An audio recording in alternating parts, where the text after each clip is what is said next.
Hola compañeros, el día de hoy vamos a hablar sobre el proceso de la cementación del oro, o mejor conocido como el proceso de precipitación de oro mediante polvos de zinc.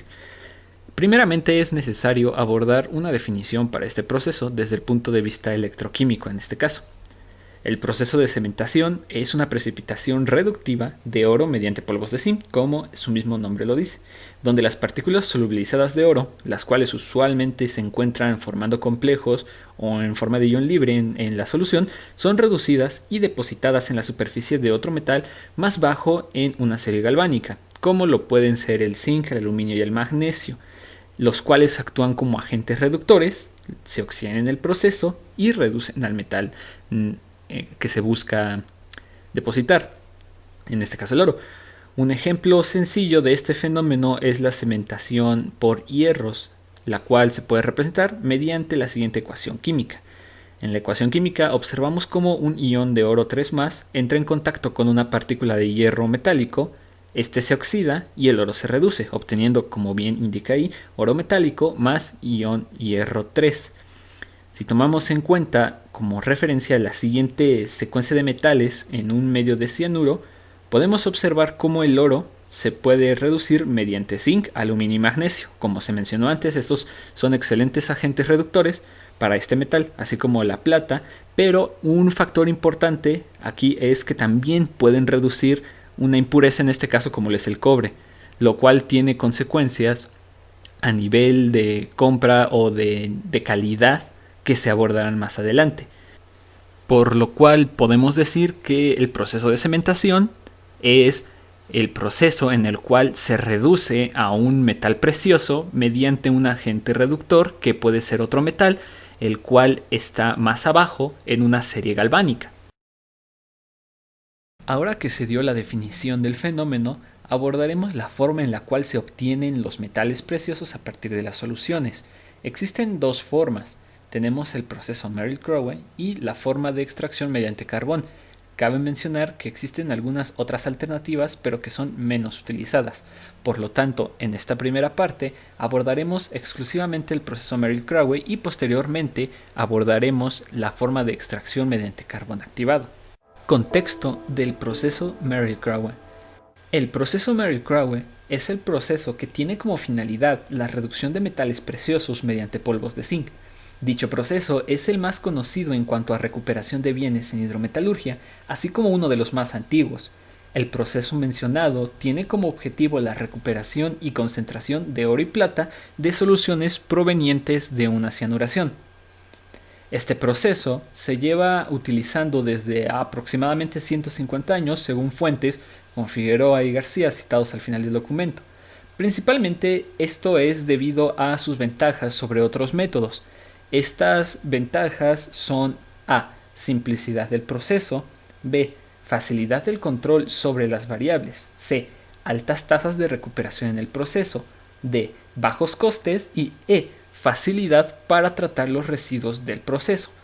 Por otro lado, se tienen ciertas desventajas en el mismo proceso, pero más que ser desventajas, son requisitos para que el proceso Merrill-Crowe o de cementación se lleve a cabo lo más eficiente posible, pues recordemos que la mayoría de los procesos no son 100% eficientes, lo cual hace que estos requisitos sean vitales para obtener una eficiencia lo más alta posible. Dichos requisitos son, inciso A, clarificación de la solución.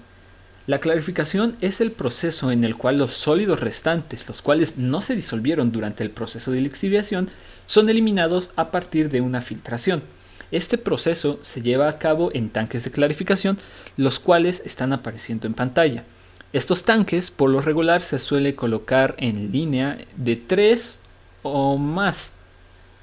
El segundo requisito es el proceso conocido como de aereación, desoxigenación o proceso de eliminación de gases. Este proceso se lleva a cabo en tanques Crowe. Su función es eliminar el oxígeno que estuviese disuelto en la solución de llegada, pues tener altas concentraciones de oxígeno, en este caso una concentración mayor a 6 partes por millón, tendrá como consecuencia un alto consumo, o no más que un consumo de zinc mayor al estimado en una subreacción con lo que la eficiencia del proceso será menor. Esto, pues, si tenemos oxígeno, podemos esperar que obtengamos ciertos óxidos para el metal el cual está interactuando, en este caso es el zinc, lo cual va a hacer que se consuma en otro proceso y no en la reacción primaria que nosotros estaríamos esperando. Química y consideraciones del proceso Merrill-Crowe.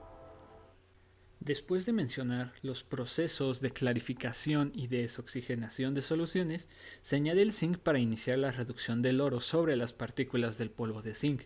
La reacción principal que se lleva a cabo es la que se muestra a continuación. Nosotros podemos observar que el oro como tal no se encuentra como un ion oro 3+, sino más bien se encuentra formando un complejo con el ion cianuro. Es aquí cuando entran las partículas de zinc, las cuales están en su forma metálica. Esto va a hacer que el zinc desplace al oro en una reacción de sustitución, lo que va a hacer que ahora tengamos un complejo de zinc y tengamos oro metálico, como se puede observar en la reacción. Otra reacción que representa este fenómeno si es que cambiamos el medio, pues aunque estamos haciendo el énfasis en soluciones de cianuro, también puede ocurrir que tengamos soluciones de tiosulfato. Como podemos observar, es similar, la estequiometría es parecida y la reacción es similar a la anterior. Aquí tenemos una molécula de tiosulfato de oro y la cual entra en contacto con partículas de zinc, lo que causa que el zinc desplace al oro, obteniendo como resultado tiosulfato de zinc y dos partículas de oro metálico, en este caso por la estequiometría.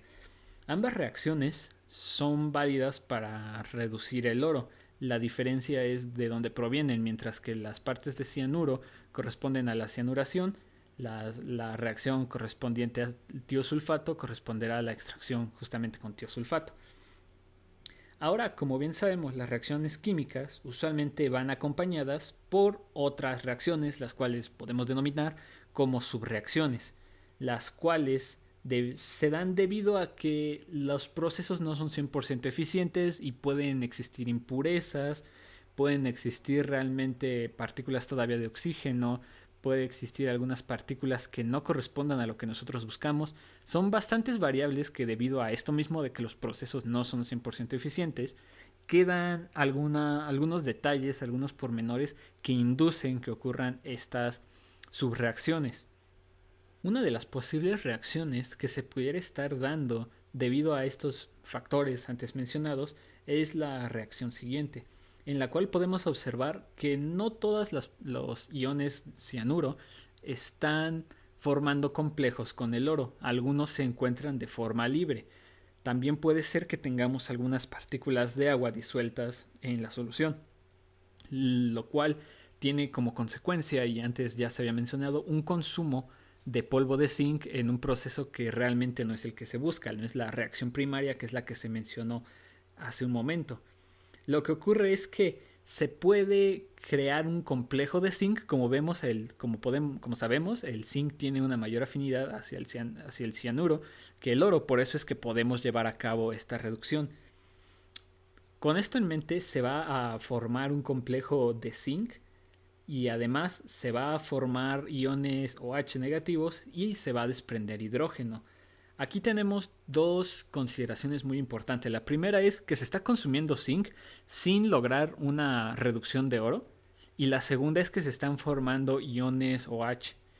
Esto tiene una particular importancia puesto que sabemos que el zinc tiene un carácter pasivo. ¿Y qué pasa? Que si tenemos una alta concentración de estos iones, las superficies del polvo de zinc pueden llegar a pasivarse, y eso es contraproducente porque lo que se busca en este proceso es la continua corrosión del zinc mediante la reducción de oro. Es un proceso que posteriormente se abordará cuando se explique la cinética y el fenómeno de la reducción de la cementación. Con respecto a la mayoría de los problemas que se tienen en el proceso de cementación, muchos de ellos ocurren debido a el consumo de polvo de zinc por otro tipo de reacciones que no son la reacción primaria. Como vimos en la reacción anterior, el zinc se consume por parte de iones cianuro que están libres, pero también se puede pasivar debido a los productos justamente de la reacción anterior, e incluso con anterioridad se mencionó que se debía de realizar un proceso de desoxigenación, de aireación, como sea el nombre que se le dé al proceso.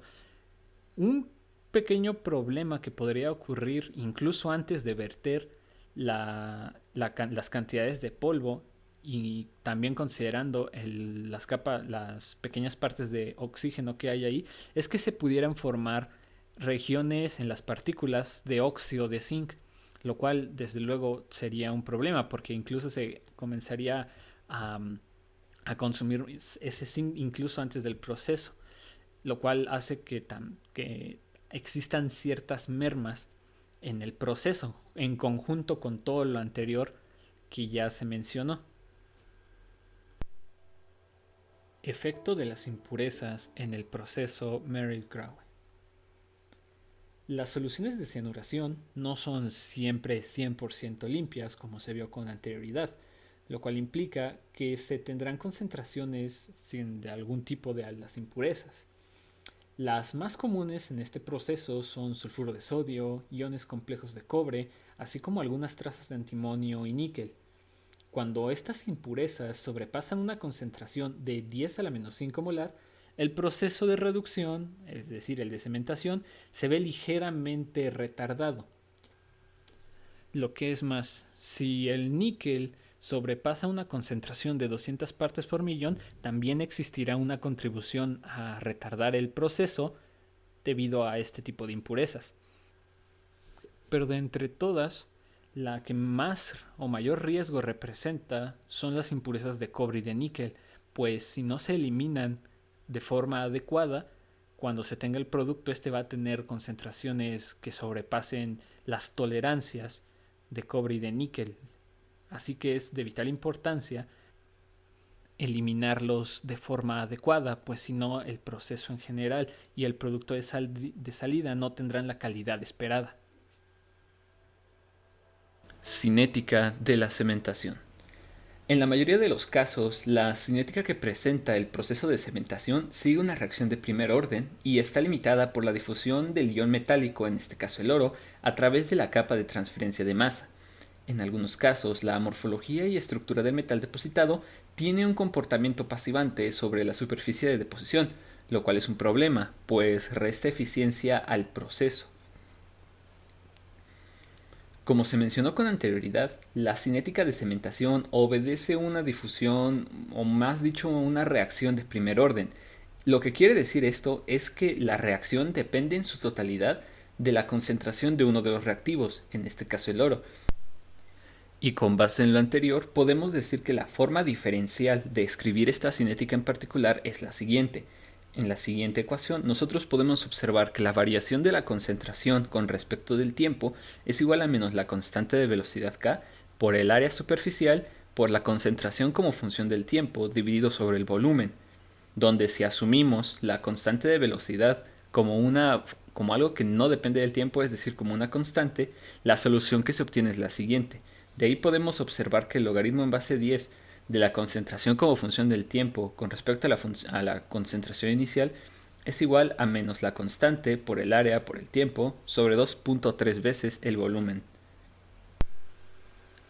Al observar la ecuación vemos que una de las variables más importantes es el área superficial, pues será esta el sitio donde se llevará a cabo la reacción del oro, específicamente la reducción, por lo que mientras más oro se deposite y difunda en la partícula de zinc, el área disponible para reducir oro va a disminuir. Esto nos lleva a un parámetro importante más, el cual es el tamaño de partícula.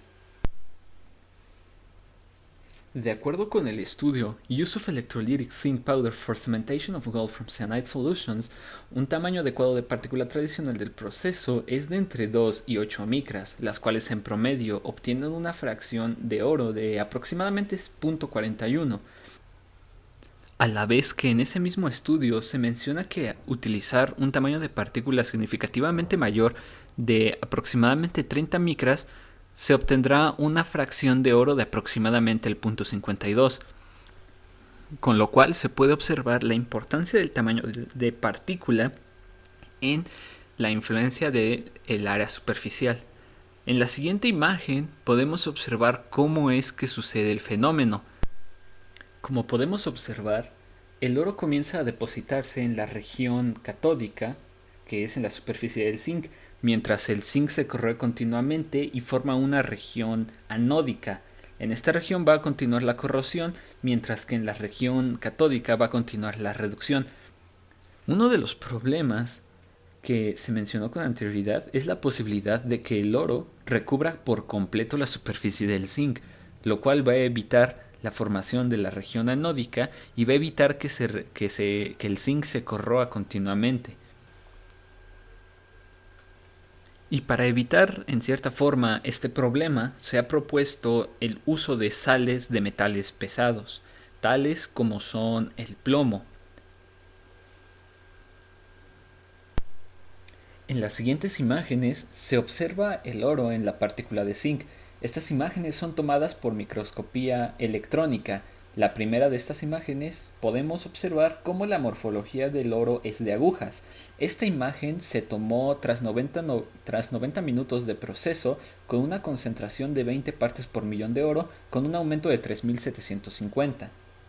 La segunda imagen es de 2550 aumentos.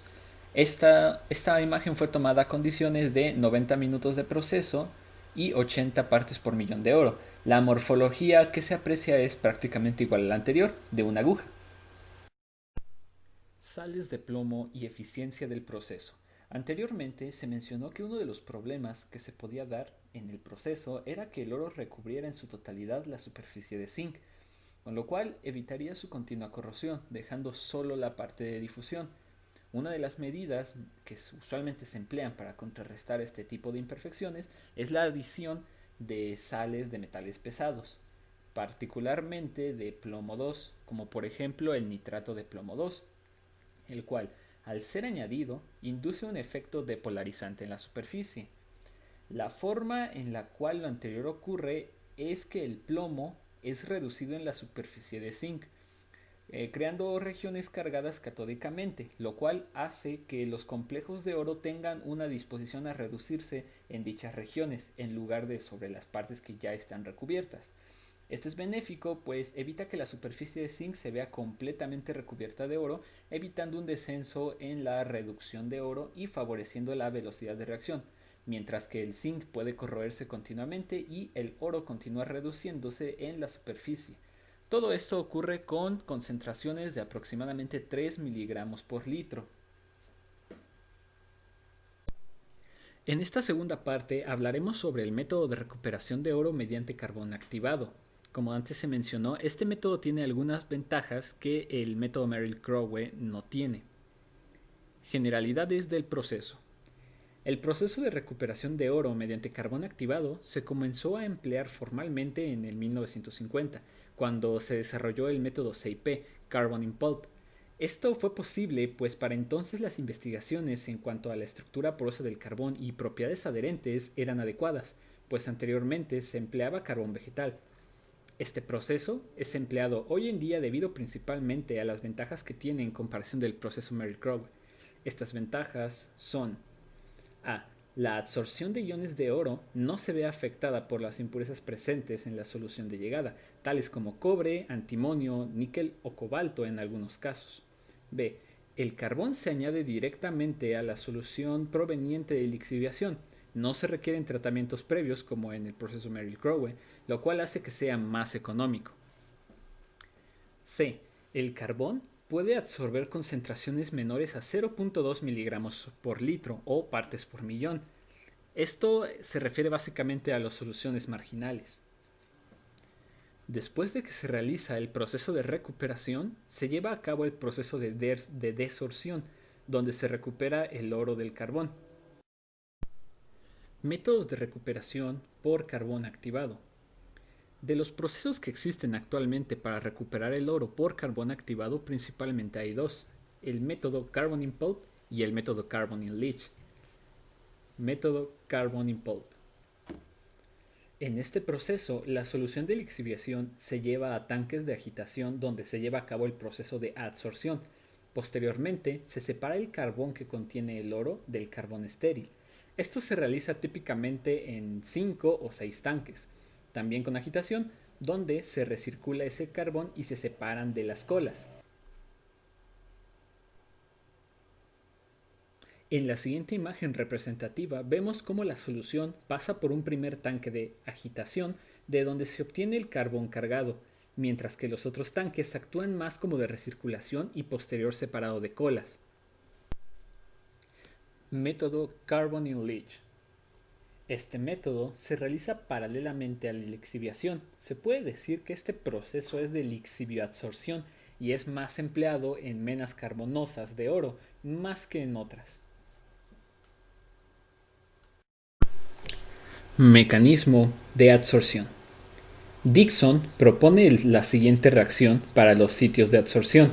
En esta reacción, el resultado es dejar la superficie del carbón cargada positivamente, por lo que los iones aurocianuro se absorben en estos sitios debido a la naturaleza de las partículas cargadas negativamente.